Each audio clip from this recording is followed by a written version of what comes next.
네, 안녕하세요. 박중사입니다. 네, 이번 시간은 10월 8일 화요일 장 마감 리뷰 방송을 진행하고 10월 10일 목요일 옵션 만기를 준비하는 시간 간략히 갖도록 하겠습니다. 자, 먼저 지금은 이제 우리 휴장일을 앞둔 새벽 1시 30분 정도를 지나고 있는데요. 현재 나스닥은 1.2% 정도 급등되어 있고 우리 야간 선물도 0.5% 정도 상승해서 거래되고 있습니다. 자, 나스닥 차트를 잠깐 선물로 좀 보면요. 지금 이런 변곡 구간을 조금 길게 늘어뜨려서 보내고 있습니다. 기존에는 더 갈 거면 이런 추세가 형성이 됐고 변곡 구간을 형성할 거면은 빠르게 찍고 떨어지는 경향이 강했습니다. 빠르게 찍고 떨어지거나 아니면 그냥 더 진행을 하거나 변곡은 이 두 가지를 다 의미합니다. 수학적으로는 이런 것들을 변곡이라고 하지만 증시에서는 얘도 변곡을 같이 얘를 변곡이라고 하기 때문에 이 구간이 얼마나 길어지는지 얼마나 짧아지는지를 체크를 합니다. 그래서 제가 볼 때 지금 나스닥은 이 변곡 구간이 평소보다 길어지는 느낌이 강해요. 즉 원래 더 가야 될 만한 상황에서 지금 더 못 가고 있는 거라고 볼 수도 있습니다. 아니면 먼저 꺾였겠죠. 약해질 상황이었으면 먼저 꺾였을 거고 강해질 상황으로 보는 건데 먼저 가야 될 자리를 지금 못 가고 있는 것으로 보입니다. 즉 그만큼 이전에 비해서 많이 약해진 시장이라고 볼 수 있고요. 이제 대선을 한 달도 안 남긴 시점에서 대선이 끝났을 때 어떤 그 이제 그동안 돈을 풀어서 끌어 증시를 부양했던 상태가 마감되는 형태 청구서를 받는다라고 저는 표현을 하는데 이제 그런 상태에 대한 이제 위협 요소가 시장에 좀 드리워지고 있는 게 아닐까 생각을 해봅니다. 그러나 그럼에도 불구하고 어쨌든 대선 전까지 시장을 계속 부양시키려는 의지는 분명하기 때문에 최대한 지금 이 자리에서 어느 자리를 특정 자리를 돌파하거나 지키는지 여부를 보면서 그러니까 저는 이 자리를 지금 체크를 하고 있고요. 그 다음에 돌파 자리 여기 주황색 라인 그어져 있는 이 자리 그래서 요 지금 안에 갇혀 있는 자리에서 탈피될 때 상황을 판단해야 될 것 같습니다. 근데 지금은 그 자리를 이동하기 전에 지금 CPI 발표와 PPI를 지금 앞두고 있죠. 그래서 물가 발표가 이 움직임, 이 자리를 좀 돌파하거나 이탈하는 결정을 지을 가능성이 높기 때문에 물가 지표 발표 이후의 상황을 좀 주목을 해보고요. 우리 증시는 조금 아쉽게도 지금 미국 증시의 이런 좋은 상황 그리고 중국 증시의 랠리 상황을 거의 못 따라가는 상태죠. 삼성전자가 현재 외국인들이 지금 지속적으로 7월 초반부터 계속 지금 3개월 정도 계속 이탈하는 가운데 우리 증시도 마찬가지로 인덱스 성향을 지닌 삼성전자에 맞게 같이 떨어지는 그런 모습을 좀 보이고 있습니다. 현재도 뭐 좀 진정은 되어 있는 것처럼 보이는데 실상은 지금 위에서 7월 11일부터 해가지고 떨어지는 7월 11일 외국인들이 6조 원 정도 가까이 선물 매수를 하면서 꽉 찬 현재 캐파가 꽉 차 있는 상태에서 눌렸다라는 거 그리고 삼성전자 주식 선물에 강하게 들어가 있는 그 슈퍼개미의 모습까지 잡히면서 하방으로 전개가 됐는데 이게 한 3개월 정도 되면서 좀 진정이 됐지만 아직까지 풀리지 않고 있는 상황입니다. 추세가 위에서 내려오는 이 추세대를 다시 한번 넘어가기는 했는데 사실 뭐 아슬아슬하죠. 그리고 아래에서 올라오는 이 추세도 거의 근접해 있는 상태입니다. 넉넉하지가 않아요 자리가. 그래서 한번 삐끗하면은 이거 이탈되기가 쉬운 상태입니다. 특히 여기서 외국인들이 하단을 장악하지 못한 상태였기 때문에 원래 외국인들은 웬만하면 저런 하단을 장악해서 남들에게 양보를 잘 안 한다고 말씀드렸죠. 근데 여기서 외국인들이 금융투자에게 이 저점의 기회를 내줬기 때문에 외국인들 입장에서 볼 때는 이게 저점이 아니라는 판단을 저도 같이 하고 있다라는 거고요. 그래서 언제 저게 떨어질지 지금 불안한 상황이기 때문에 쉽사리 주식 투자를 지금 단행을 하지를 않고 있다. 않는 게 좋겠다라는 관점을 저는 유지하고 있습니다. 자, 개요는 요 정도로 좀 살펴보고요. 오늘장 개장 전 체크 사항부터 오늘 준비한 판서 내용을 한 번씩 하나씩 점검해 보도록 하겠습니다. 먼저 오늘 10월 8일 화요일 개장 전 체크 내용이었습니다. 삼성전자 실적 발표를 기다리면서 아침 장 준비를 했죠. 장전에 발표를 하는데 평소보다 좀 늦게 발표했습니다. 전망치보다 좀 낮게 발표가 됐는데요. 3분기 영업이익은 9.1조 원으로 이러한 실적 부진에 이례적으로 전영현 부회장의 사과문 발표까지 있었습니다. 전망치 전망치 자체도 낮았는데 그 전망치보다 낮게 나왔기 때문에 사실 삼성전자가 오늘 올라가기에는 좀 어려웠죠. 그래서 오늘 또한 6만 원을 지키냐 여부가 가장 중요했던 것 같고요. 6만 원을 세 번째 사수하면서 마감을 했습니다. 그러면서 외국인들은 또 매도를 한 거죠. 어쨌든 6만 원을 지키긴 했는데 점점 지키는 에너지가 좀 줄어들고 있는 게 아닐까 이런 생각을 좀 해봅니다. 프로그램 매동 체크를 좀 해야 했는데요. 비차익 1917억 매도가 나왔고요. 환율 체크해야 했는데 V턴 이후 계속 유지 중입니다. 이거는 10월 9일 새벽 5시에 있는 세계 국채 지수 편입 결정 발표 이후 변화에 주목을 해야 되겠고요. 변동성 지수 체크해야 했는데 갭 상승 후 하락을 했긴 했습니다. 자, 갭 상승 후 하락을 하기는 했는데 절대 수치는 여전히 높은 상태입니다. 25포인트. 자, 지금 변동성 지수를 보면은 25.62포인트로 끝났는데 이렇게 불안정한 상태가 계속 유지되고 있죠. 이것도 나스닥처럼 이제 변곡 구간을 길게 가는 건데 보통 이 상태가 유지되는 게 어렵습니다. 그럼에도 불구하고 지금 변동성 지수가 높은 상태가 유지되고 있죠. 그러나 이제 그날 하루 오늘 10월 8일 하루만 봤을 때는 갭상승 후 약간 밀리면서 끝나는 그런 날이었다라는 거죠. 뭐 요 자체는 이제 정상적으로 보였으나 나머지 뭐 선물 매도가 좀 많아서 사실 시장이 올라가지는 못했습니다. 사실 이게 조금 올라가는 게 유리한 올라가거나 뭐 횡보하는 상태에서 이게 나타나는데 어쨌든 올라가지 못한 시장의 어떤 한계점이 좀 드러났고요. 옵션 만기일 하루 전날 수급을 체크해야 했는데 외국인이 콜매도를 기존에 누적됐던 콜매도를 일부 값이 싸진 상태에서 수익 청산하는 모습이 나타났고요. 금융투자는 풋옵션 베팅을 좀 늘리는 모습이었습니다. 20억 정도 풋옵션에 베팅을 한 날이었죠. 중국 증시가 이제 오랜만에 재개했는데 상해 종합 지수가 무려 10% 정도까지 아침에 상승을 했다가 4.59%로 마감을 했습니다. 이 4.59 자체도 엄청난 건데 10%대 보고 깜짝 놀랐습니다. 항생은 반대로 이제 9.41% 대폭락이 나왔네요. 중국 증시는 아침에 다시 일부 증권사 들의 시스템 마비가 발생할 정도로 워낙 엄청나게 큰 거래가 몰려버렸죠. 보시면 이제 중국 사이트에 이제 번역한 것을 좀 살펴봤는데 막 이런 내용들이 있습니다. 뭐 팔지 못하면 누구에게 보상을 요청할 수 있나요? 시스템에 현재 방문자가 너무 많으니 나중에 다시 방문해 달라는 메시지가 표시됩니다. 그 다음에 또 어떤 사람은 이제 동관증권 네트워크 붕괴다 뭐 이렇게 지금 썼는데 이런 것들을 이제 추정해서 볼 때 현지에서는 오늘 대폭 등장세에서 시스템이 못 따라가는 증권사들이 좀 있었다라는 거고요. 거기에 따라 이제 개인들이 원하는 매매를 하지 못했을 가능성도 생긴 것 같습니다. 그 정도로 오늘 거래 대금이 많이 몰렸고 개장 한 20분 만에 1조 위안이 넘어갔다고 합니다. 거래 대금이. 자, 그 다음에 오늘 이제 좀 있으면 새벽에 발표할 내용입니다. 세계 국채 지수 발표가 있는데요. 여기에 대해서 간단히 좀 짚어보도록 할게요. 윅비라고 그냥 표현을 하는데 어쨌든 세계 국채 지수 윅비 편입 여부가 이제 결정이 됩니다. 이제 윅비는 블룸버그, 바클레이스 글로벌 국채 지수 BBGA 그리고 JP모건 신흥국 국채 지수 GBI-EM과 함께 세계 3대 채권 지수로 알려져 있으며 추종 자금은 약 2조 5천억 달러로 추정이 되고 있습니다. 미국, 영국, 캐나다, 일본 등 주요 24개국 국채가 편입되어 있고요. 연기금을 비롯한 초우량 글로벌 투자자들이 벤치마크로 활용하는 지수이기도 합니다. 우리나라는 2022년 9월 편입 전 단계인 관찰 대상국이 되었으며 이번이 편입 네 번째 도전이 되었습니다. GDP 기준 10대 국가 중 윅비에 편입되지 않은 국가는 우리나라와 인도밖에 없는 상황이고요. 이제는 네 번째 도전이 이제 10월 9일 새벽 5시에 발표합니다. 이제 몇 시간 안 남았죠. 편입에 성공하면 국내 채권 시장에 최대 700억 달러, 약 94조 원 규모의 신규 자금이 유입될 기대감이 지금 있는 상태고요. 하지만 전문가들은 이번보다는 내년 3월에 편입할 가능성에 더 무게가 살리는 분위기입니다. 무게가 실리는 분위기입니다. 뭐 조건들이 여러 개 있는데 일단은 충족한 조건들도 있어요. 이제 정량적 기준인 국채 발행 규모 500억 달러 이상 기준을 통과했죠. 그리고 국가 신용 등급 뭐 S&P 기준 A- 이상, 무디스는 A3 이상 정도를 이제 합격을 이제 이거는 충족을 한 내용입니다. 근데 이제 부족한 조건은 이제 가장 중요한 이제 시장 접근성인데 이게 아직 레벨 1으로 평가받고 있습니다.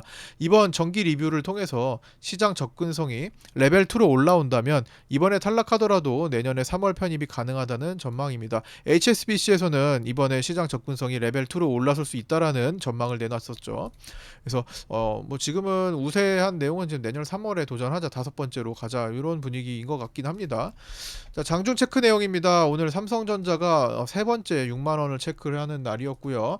삼성전자는 6만 원을 처음 이탈한 날이 59,900원을 찍었었고, 그 다음에 10월 7일에 59,500원을 찍고 돌렸었고, 오늘도 순간적으로 59,900원을 찍은 날이었는데, 전반적으로 계속 눕혀서 외국인들은 매도만 지금 일관하고 있는 그런 상태죠. 이미 외국인들의 보유 비중은 56.5 정도 라인에서 53.5까지 거의 3%가 줄어들었고요. 이 3% 정도면은 대략 60억 주가 상장되어 있으니까 1억 8천만 주 정도가 됩니다.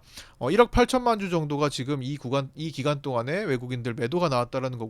그 줄 중에 대부분은 개인들이 가져간 모습이 됩니다. 개인들이 한 1억 5천만 주 정도는 가져갔을 것으로 보이고요. 그만큼 지금 개인들은 삼성전자를 물타기로만 대응을 했다라는 겁니다. 근데 이제 제 방송을 오랫동안 보셨거나 이제 정혜원 분 이시거나 했을 경우에 삼성전자를 그런 식으로 대처하는 경우는 없었겠죠. 제가 이렇게 떨어졌을 때 삼성전자가 떨어진다라고 얘기한 것이 아니라 이미 이때 외국인들이 6조 원을 선물을 꽉 채웠을 때 외국인이 이제 더 이상 살 수가 없을 것 같은데, 플러스 삼성전자가 비중이 56.5%를 향해 갔을 때 더 이상 살 수 있는 물량이 그렇게 크지 않을 것 같은데, 이제 공매도가 없는 시기이기 때문에 공매도를 대체하면서 찐 물량으로 눌러댈 그런 준비를 하고 있지 않을까. 삼성전자의 진짜 물량을 모았으니까, 1년 6개월간 모았으니까 그거를 진짜 이제 본격적으로 던질 준비를 하지 않을까라는 경고 메시지를 계속 드려왔었죠. 그렇기 때문에 이런 구간에서 삼성전자를 덤비지 않았을 거고, 거기에 추가적으로 슈퍼개미가 어떻게 했어요? 6천억 7천억 정도의 대규모 선물 매수를 했다라는 거죠. 그러면서 반대로 기관이나 외국인들은 반대로 매도 포지션을 들어갈 수밖에 없었기 때문에 이런 것들이 나왔을 때는 삼성전자를 매수하는 것이 아니다, 앞으로 시장이 조금 많이 밀릴 수 있는 경계감으로 시장을 바라봐야 된다라고 말씀드렸기 때문에 삼성전자를 위해서부터 사면서 물타기를 하는 행동을 하지 않으셨을 거라고 믿습니다. 그리고 이만큼까지 내려왔을 때도 아직은 아니다라는 판단을 계속 말씀을 드렸죠. 어떤 기준에 부합한 것이 없습니다. 근거가 없어요. 이게 저점이라는 근거가 없습니다. 이런 중간에 잡는 이런 게 저점이라는 근거가 없습니다. 일시적인 반등만 있을 뿐이죠. 반등만 있었다고 말씀드렸죠. 이게 지금 여기가 저점이라는 근거를 도저히 잡을 수가 없습니다. 도저히 잡을 수가 없어요. 양봉 하나만 나왔다고 이게 저점이라고 생각한다면 이들은 다 저점이 되어야 되잖아요. 그렇죠? 그렇게 판단하면 안 됩니다. 지금도 추세는 여전히 진행되고 있고 외국인들은 여전히 팔고 있고요. 이게 돌아서려면 최소한 추세를 넘어서는 행동 나와야 되고, 그 다음에 외국인들이 돌아서는 행동이 나와야 되고, 그 다음에 어쨌든 근거를 낼 수가 있어야 합니다. 아니면 뭐 종합지수 포지션이라도 좀 바뀌거나 그런 행동들이 전혀 나타나지 않고 있기 때문에, 외국인들은 그리고 어쨌든 선물과 현물의 가격 차이를 만들어가지고 현물의 고평가 구간을 일시적으로 만들어서 그거를 던지면서 지금 수익을 내고 있는 구조였어요. 물론 지금 최근에 한 3일 정도는 그 선현물이 지금 백어데이션으로 종료되진 않았습니다. 그걸 탈피를 했는데, 어쨌든 그 전까지는 계속 백어데이션을 만든 다음에 현물을 던지면서 수익을 취하는 방식으로 그렇게 진행을 했다라는 거죠. 그러니까 외국인들은 여기서 팔아도 수익이 나는 구조를 만들었다라는 거예요. 그리고 여기서 말씀드렸던 이 슈퍼개미의 대량 삼성전자 매수, 그리고 최근에 있었던 콜옵션의 슈퍼개미 중심으로 한 대량 매수 300억 정도가 넘어갔었죠. 이제 그런 내용들을 보면은 일단은 보수적으로 봐야 됩니다. 개인 포지션이잖아요. 개인 포지션, 아무리 슈퍼겜이라도 개인은 개인 포지션이에요. 그래서 외국인은 반대로, 특히 파생 시장에서는 반대로 잡을 수밖에 없기 때문에 개인과 반대는 분명히 콜옵션이나 선물 매수를 잡았으면은 매도 포지션을 숏 포지션을 잡았을 거란 말이에요. 그렇기 때문에 이들은 일시적으로 성공할 수는 있어도 결국에는 이걸 녹이는 쪽으로 시장이 진행할 확률이 높다라고 생각을 해야 됩니다. 간혹 가다가 어떤 분들은 이번에 슈퍼개미는 외국인과 결탁한 것이 아니냐, 저거 외국인이라고 봐야 되지 않냐, 이런 의심들을 하시는 경우를 가끔 보는데, 그렇게 의심하면 일단 한도 끝도 없어요. 자, 만약에 그렇게 의심해서, 자, 삼성전자 슈퍼개미가 6천억 7천억 들어간 거 이거 외국인일 거야, 그럼 나도 같이 외국인 따라서 매수해야겠어, 속임수일 거야 라고 생각했다면 어마어마한 손실을 받겠죠. 그리고 이번에 콜옵션, 개인 콜옵션이 한 300억 들어왔을 때 저건 슈퍼개미가 이길 거야 라는 생각을 하면서 그 수급이 외국인일 거야, 외국인인데 개인인 척 속이는 걸 거야, 이렇게 의심을 했다면 또 콜옵션에 당했을 겁니다. 지난번에 1월장에서도 마찬가지였죠. 1월장 연결 선물 놓고 보시면, 자, 1월장 어떻게 됐어요? 이때도 개인이 엄청나게 콜옵션을 많이 샀죠. 자, 이 개인이 외국인일 거야, 이 개인은 옵션 만기일까지 승리를 할 거야, 콜옵션 승리를 할 거야 라고 생각을 했다면 녹았겠죠. 개인은 개인이라고 생각해 줘야 됩니다. 그렇지 않으면 수급을 보는 이유가 전혀 없어지죠. 뭐하러 수급을 따져요? 개인으로 나오는 걸 개인으로 생각도 안 하고 있는데, 의심만 하는데. 물론 섞여 있습니다. 개인이라고 해도 그 중에 외국인도 섞여 있을 거고, 외국인이라고 해도 검은 머리 외국인도 있을 것이고, 섞여 있습니다. 그러나 대가 되진 않아요. 작은 부분, 일부 부분이라고 인정을 해야 되고, 이 수급을 어쨌든 중심으로 놓고 봐야 합니다. 의심을 하면 한도 끝도 없고 아무런 의미가 없어집니다. 우리는 지금 수급을 볼 이유가 없어져요. 그러면 근데 일단은 지금 결과적으로도 나타나고 있잖아요. 개인이 그렇게 대량으로 접근하면 반대 포지션에서 어차피 반대로 잡아야 되기 때문에 그거를 꼭 녹이는 과정이 된다. 만약에 그거 개인한테 수익을 주는 경우가 있다면 그게 오히려 속임수다. 그거를 나중에 다 뺏어오려고 할 것이다. 언제처럼요? 3월, 4월, 5월, 6월, 7월 개인들에게 옵션의 수익을 준 다음에 8월에 한 방에 풋옵션 매도자들 한 방에 날려버리는 그런 모습이 나타났었죠. 수천억의 손실을 개인들한테 넘겨줬던 8월 5일 급락이 나왔을 때 이제 그런 모습으로 온다라는 겁니다. 그래서 수급은 그대로 수급으로 받아들이는 것이 합리적인 것 같다라는 생각을 지금까지 제가 10년 이상 수급을 읽어보면서 얻은 결론입니다. 자, 어쨌든 그렇게 해서 삼성전자는 6만 원을 세 번째 체크했고요. 개인과 기관의 방어세를 좀 확인했습니다. 여전히 삼성전자는 외국인 매도가 진행되고 있고요. 시티그룹, 모건스탠리 중심으로 오늘은 423만 주 매도가 나왔습니다. 외국인 선물은 장중에 신규 매도 플러스 환매수 중심으로 신규 매도 우위로 오늘 하루 종일 유지가 됐고요. 자, 그 다음에 이제 파생반에서 이 지지와 저항 라인을 장 전에 잡아드리고, 그 다음에 장중에 또 이제 업데이트를 해드리는 경우가 있죠. 오늘은 이제 장중 업데이트가 좀 있었는데, 시장 판단해보니까 오늘 굉장히 제한적이다라는 생각을 했습니다. 어디 많이 가지 않을 거고, 가더라도 이제 눌리면서 갈 거다. 이제, 위로 올라가기가 쉽지가 않고, 가더라도 눌리면서 갈 가능성이 높다. 반등하는 구간 정도 있겠지만, 이 반등하는 구간 때는 이제 변동성 지수가 함께 내려가면서 반등할 수는 있겠지만, 전체적으로 외국인들의 매도세, 현물 매도세, 그리고 프로그램 매도에 있어서 약간 이제 눌리는 에너지가 더 작용할 거다. 그런데 그러면 계속 내려가냐? 원웨이 하락이냐?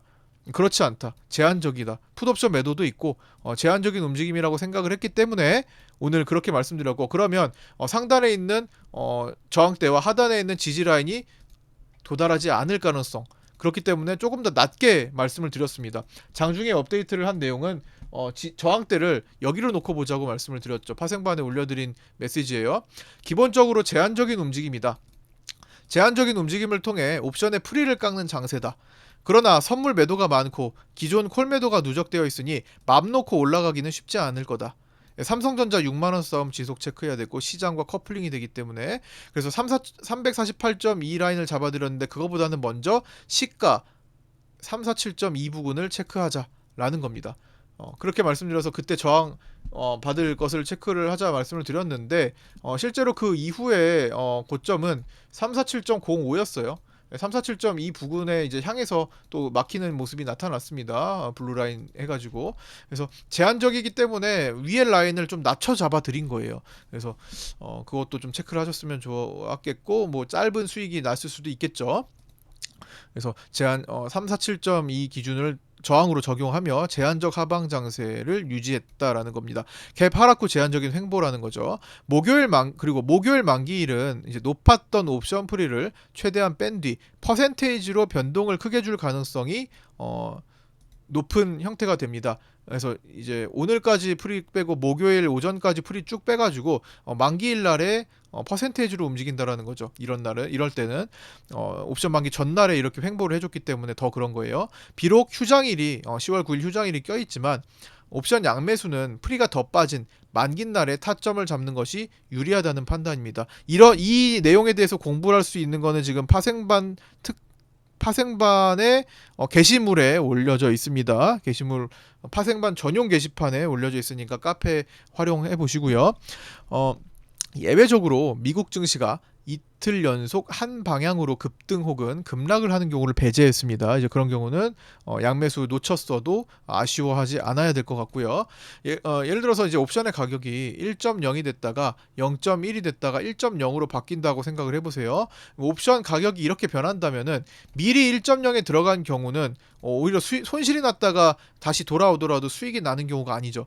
그러나 만기 당일 1.0짜리가 0.1까지 낮아진 뒤 마지막 변동성을 통해서 다시 1.0까지 회복된다면 10배 수익이 가능한 겁니다. 10배 상승이 되니까 주로 외국인들이 옵션 만기 당일에 노리는 매매가 됩니다. 근데 어쨌든 가장 중요한 거, 옵션 만기일에 가장 중요한 거는 개인들이 어느 쪽으로 쏠리느냐죠. 외국인들의 베팅보다는. 그래서 개인들이 쏠리는 걸 일단 체크하고 옵션에 타점을 잡는 준비를 한번 해보시면 좋은 옵션 만기일, 기회가 될 수 있는 옵션 만기일이 될 수 있을 것 같습니다. 자, 차트는 아까 전에도 살펴봤지만 일단 뭐 480일 이평선, 제가 최근에 이제 38선 라인이라고 말씀을 드렸는데 그냥 그렇게 불렀어요. 여기가 마치 이 갈리는 자리라고 생각을 해서 이게 계속 지금 중간에 이제 이게 경계가 되더라고요. 그래서 요 자리 오늘 올라갔다가 내려가면서 약간 걸쳐서 마감을 했습니다. 480 이평선 라인을 걸치며 마감했고 빗각 추세대 저점을 지지했습니다. 자, 자세히 보시면은 여기 이 라인을 지금 지지한 모습을 볼 수 있죠. 이걸 좀 확대해 보면은, 자, 그쵸, 여기 요 밑꼬리가 지금 위에서 내려오는 빗각 추세대를 만나서 훑고 갔습니다. 지지했다라는 거죠. 그다음 9월 30일 기준 음봉을 이걸 덮어낼 때까지, 그리고 여기 기준 갭이 됩니다. 자, 여기 기준 갭, 그다음에 이 기준 음봉, 거래 실렸던 기준 음봉, 이때는 반대 매매까지도 출현을 많이 시켰죠. 150억 이상의 반대 매매까지도 출현시켰기 때문에 기준 음봉으로 잡고 있습니다. 기준 음봉과 기준 갭이 거의 겹치는 자리가 있죠. 지난번에 9월 27일에는 그 기준 갭을 넘어가지 못할 정도의 반등만 나온 겁니다. 예상 범위를 초과하지 않았죠. 여기까지 올라가서 여기까지 올라간 다음에 꺾일 것이다라는 예상 범위를 초과하지 않고 그대로 거의 정확하게 일치하는 모습을 나타냈습니다. 어쨌든 기준 갭과 기준 음봉이 지금 동일한 위치에 있는데 이 기준 음봉 혹은 기준 갭을 완전히 끝까지 넘어서지 않는 한 보수적으로 누르기가 우위다. 누르는 시장이 우위가 될 것이다 라고 지금 생각을 하는 게 맞는 것 같습니다. 하단 반등 추세대 공간에 좀 가깝기도 하고요. 자, 보시면 여기서 하단 추세 반등에 아주 가까운 자리죠. 그래서 미국 증시가 한 번만 삐끗해주면 밀려서 출발할 수가 있습니다. 갭 하락이 일어나면. 그래서 이렇게 출발하면은 이제 위험한 거죠. 물론 지금은 이제 미국 증시가 강하게 또 반등해주기 때문에 그럴 위험은 좀 벗어났지만, 이게 시간을 끌다가 여기서라도, 그렇죠? 요 위치에서라도 미국 증시 한번 삐끗하면 추세대 이탈하면서 급락할 가능성이 생길 수 있다라는 거죠. 그래서 그렇게 되면은 이제 저점이 뚫리면은 시스템 연계 매도가 출회될 가능성이 높습니다. 시스템이 무너지면서 연계 매도가 출회했던 것은 이때죠. 8월 5일에 이렇게 붕괴가 돼버릴 수가 있기 때문에 조심하셔야 된다라는 거예요. 자, 그 다음에 이제 종가 체크 내용입니다. 종합 포지션 체크 한번 살펴볼게요. 자, 이거는 오늘 제가 카페 게시글을 좀 보면서 설명을 드릴게요. 카페 게시글에 이제 파생반 전용으로 올려 드렸는데 한번 같이 살펴보겠습니다. 자, 먼저 10월 옵션 만기 단독 베팅 포지션 현황입니다. 자, 현재 외국인은 상당히 범위가 축소되어 있어요. 자, 수익 구간이 여기서부터 여기까지입니다. 자, 여기는 한 340포인트고요. 코스피 200으로. 자, 여기는 350포인트입니다. 지금 외국인들은 현재 기준으로 보유 포지션의 수익을 위해서는 340에서 350 안에만 들면 돼요. 현재 코스피 200은 344.23입니다. 거의 중앙에 있죠. 그래서 일단 외국인은 요 안에만 들면 되니까 무리를 하지 않을 가능성이 높아요. 다만 이 옵션 매도는 상당히 얇아졌습니다. 가격이 많이 죽었죠. 프리가 많이 계속 깎이니까 뭐 옵션 만긴 날은 가장 가격이 낮은 날이죠. 그렇기 때문에 가볍습니다. 그래서 조금만 환매수해줘도 얘는 사라질 수가 있어요. 그러면 어떻게 돼요? 이제 외가 베팅했던 옵션물을 살리려면은 이렇게 매수로 바뀔 수가 있다는 거죠. 이런 식으로 양매수로 바뀔 수가 있고요. 양매수로 바뀌거나 한쪽으로 쏠리거나. 그래서 만긴 날 옵션의 가격이 쭉 낮아졌을 때 이게 바뀌는지 실시간으로 체크를 하는 것이 중요합니다. 그것이 바로 막판에 외국인들의 주도하에 변동성을 터트릴 수 있는 옵션 만기일이 될 수 있기 때문입니다. 그래서 포지션이 계속 이렇게 유지가 된다면, 청산 안 하고 그냥 이대로 된다면 340에서 350 사이로 묶어두면서 끝날 가능성이 높은 건 사실인데, 그날 변화를 봐야겠죠. 워낙 싸졌기 때문에. 자, 그 다음에 개인 상방 베팅을 여전히 유지하고 있습니다. 뭐 쉽게 생각해서 그냥 개인 반대로 간다, 갈 확률이 높다라고 보면 되는데, 이미 개인들의 수익 구조가 사실 뭐 345 이상으로 잡혀 있는데 올라가기가 쉽지가 않은 상황이 됐어요. 물론 개인들한테 조금은 수익은 줄 수 있을 텐데 웬만하면 안 주려고 할 겁니다. 웬만하면 350 이상은 안 주려고 할 거예요. 예, 그거는 350 주면은 괜히 외국인들이 지금까지 지켜왔다가 마지막에 수익을 또 내주는 그런 경우가 발생하니까, 웬만하면 진짜 나스닥이 미친 듯이 올라가지 않는 이상 웬만하면 안 주려고 할 거고, 올라간다고 하더라도 갭 상승 후 음봉으로 갈 확률이 높겠죠. 그 다음에 금융투자 하방 베팅을 여전히 유지하고 있습니다. 이건 옵션 단독 포지션입니다. 10월물 단독 포지션을 말씀드리는 거고, 금융투자는 지금 계속 오랜 기간 동안 하방 베팅을 유지하고 있습니다. 자, 그 다음에 10월 옵션과 12월 선물을 합성한 포지션입니다. 이거는 12월 선물은 당장 급한 것은 아닙니다. 10월 옵션이 당장 급한 거죠. 어쨌든 근데 합성을 해보면은 외국인은 선물 누적 매수 금액이 최근에 2조 원을 넘겼던 적이 있었기 때문에, 물론 오늘은 일부 매도가에서 좀 줄어들었지만 그래도 2조 원대 매수가 살아있으면서 상방으로 지금 전개가 되고 있죠. 옵션이 아무리 여기에 껴있다고 하더라도 선물 매수가 너무 큰 상태가 됩니다. 자, 그리고 개인은 콜옵션 매수 우위에 의한 상방 포지션이 전개되고 있습니다. 옵션도 상방, 그 다음에 선물도 상방입니다. 개인의 반대로 진행될 가능성이 높겠죠. 금융투자는 그냥 선물과 옵션 모두 그냥 오로지 하방 베팅이 되어 있는 그런 상태라고 보시면 되겠습니다. 자, 그 다음에 이제 10월 미니 선물 옵션인데요. 미니 상품은 옵션과 마찬가지로 10월 10일 만기입니다. 그래서 지금 미니 선물에서 뭘 하고 있는지 봐야 돼요. 외국인은 엄청난 상방이었어요. 미니 선물 수급이 외국인들이 9월 13일부터 9월 26일까지 대량 매수를 했습니다. 그러면서 굉장한 상방을 보였다가 그 뒤로 9월 27일부터 10월 8일까지 내리 매도를 했어요. 내리 환매도를 했습니다. 그러면서 10월 8일 기준 상방에서 하방으로 포지션을 바꿔놨습니다. 그래서 모든 상방 베팅 물량이 오늘부로 청산되고 하방 베팅으로 변경됐습니다. 이게 무슨 말이에요? 만기를 앞두고, 지난번에 9월 만기 때는요, 9월 12일 내만여행 할 때는 미니 선물 물량을 대량으로 롤오버 했습니다. 외국인들이 매수 포지션을 대량으로 롤오버를 해왔어요. 즉 10월물까지 상승 베팅을 하려고 2월에 왔다라는 거죠. 근데 10월에는 11월로 롤오버를 할 물량 자체를 아예 그냥 하방으로 줄여버린 겁니다. 즉 뭐예요? 만기까지 상방이 쉽지 않겠다라는 외국인들의 입장이 표현되는 거죠. 그래서 만기가 다가올 때 상승 베팅된 걸 포기하고 그냥 청산해버리고 마는 겁니다. 그래서 지금 하방으로 바뀌었고요. 미니 선물은 개인은 하방이지만 물량이 크지 않아 크게 영향을 주지 않으니 패스하고요. 금융투자는 외국인과 반대로 대응하면서 이제 매수 베팅이 되어 있는 그런 모습입니다. 미니 선물 옵션은 외국인이 주도하는 거니까 외국인 포지션, 외국인들의 변화가 가장 중요하고요. 외국인들의 생각은 쉽지 않은 만기일이 될 가능성이 높겠다라고 보는 겁니다. 미리 청산을 다 해버렸기 때문에. 그래서 이제 카페 게시글 한번 같이 봤고요. 그 다음에 상해종합지수가 플러스 4.59%로 마감했고 10%에 시작했기에 봉 자체는 큰 음봉으로 마감을 했죠. 외국인은 신규 매도 플러스 환매수 조합에서 신규 매도 우위를 하루 종일 유지하면서 마감했습니다. 토탈 3,777억 선물 매도로 끝났습니다. 투시는 선물을 약 1,300억 정도를 신규 매도를 늘리면서 마감을 했고요. 달러 선물은 외국인이 1,585억 매수로 최근 반등세를 이어가고 있습니다. 그러나 9일 새벽 5시에 세계 국채지수 편입 여부에 따라 환율 변동이 크게 일어날 수 있다는 것도 체크를 해야 되겠고요. 삼성전자는 결국 6만 원을 지지하면서 끝냈고, 선현물과의 차이는 선물이 100원 더 높게 끝나면서 정상 범위를 만들면서 종료했습니다. 변동성 지수는 25.62로 밀리면서 마감했지만 여전히 절대 수치는 높은 상태이기 때문에 언제든지 급락 출현할 수 있다라고 봐야 되겠고요. 변동성 지수가 지속적으로 고가로 유지되는 것은 비정상적입니다. 시장의 불안감을 표출하고 있는 거고요. 언제든지 급락장 출현 가능성이 있다라는 겁니다. 변동성 지수는 이렇게 높은 구간은 짧아요. 자, 보시면 삐쭉삐쭉 튀어나와 있습니다. 이렇게 삐쭉삐쭉 튀어나와 있죠. 그래서 급락장은 짧습니다. 이렇게 삐쭉삐쭉 튀어나와 있죠. 그런데 지금 자세히 보면은 그 구간을 좀 오래 끌고 있는 형태가 납니다. 평소보다 상단에서 원래 내려와야 되는데 못 내려오고 있습니다. 그렇다는 것은 시장에 이건 옵션 편입성이기 때문에 옵션의 변동성 베팅이 더 많다라는 거고 불안한 장이 연출되고 있다라는 거예요. 언제든지 튀면서 급락장 연출될 가능성 높기 때문에 조심하셔야 되고요.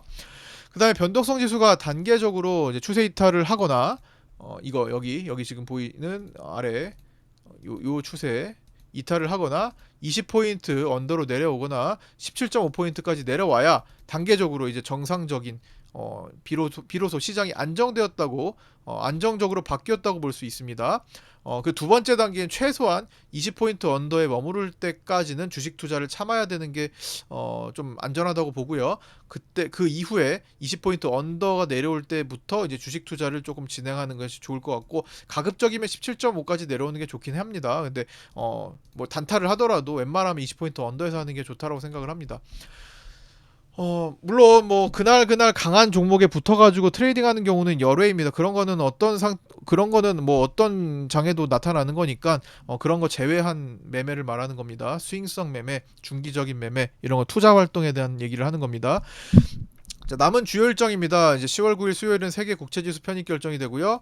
FOMC 의사록 공개가 있습니다. 그다음 필립 제퍼슨 부의장, 라팔 보스틱, 로리 로건, 오스탄 굴스비, 메리 데일리 위원들의 연설이 있습니다. 10월 10일 목요일에는 이제 옵션 만기일이고요. TSMC 수익 발표가 있고요. 오후에. 그다음 미국 CPI 발표 있고 리사 쿡 이사, 존 윌리엄스 위원의 연설이 예정되어 있습니다. 10월 11일 금요일에는 결정되는 게 많죠. 이제 금융통화위원회 금리 결정 하고요. 금리가 이번에 10월 달에 금리 인하를 할 확률이 70%, 그다음에 11월에 금리 인하를 할 확률이 30% 정도로 지금 잡히고 있고요. 금투세 결정 예정일입니다. 과연 11일에 결정을 해줄지, 폐지로 결정할지, 유예로 결정할지 우리는 되게 중요하게 또 바라봐야 되고요. 그다음 그날 밤에 미국 PPI 발표 있고 물가 지수를 본 다음에 미셸 보우먼 이사의 연설이 있습니다. 물가가 아직 안 잡혔다고 주장하는 연준 이사죠. 강력 매파로 알려져 있고요. 인플레이션 데이터에 따라 발언 강도의 차이가 생길 수 있습니다. 그다음 오스탄 굴스비, 로리 로건 연설도 예정되어 있고요. 13일 일요일에는 중국 물가 지수 발표가 예정되어 있습니다. 자, 오늘 여기까지 마치고요. 하루 휴장일 잘 보내시고 목요일 옵션 만기일에 아침 8시 20분에 유튜브 라이브 방송에서 뵙도록 하겠습니다. 목요일 옵션 만기일은 다들 아시다시피 한 달에 한 번 있는 만기일 점심시간 없이 풀타임 방송을 진행하는 날이니 10월 10일 목요일에는 시간 되시는 분들 어느 시점에도 좋으니까 참여하셔서 함께 하셨으면 좋겠고요. 구독자 텔레그램 방에 안 들어오신 분들은 유튜브 댓글에 있는 내용 보시고 신청하셔서 텔레그램 방에 입장하셔서 함께 공부하셨으면 좋겠습니다. 구독과 좋아요, 알림 설정도 부탁드리고요. 끝까지 시청해주셔서 감사드립니다. 고생하셨습니다.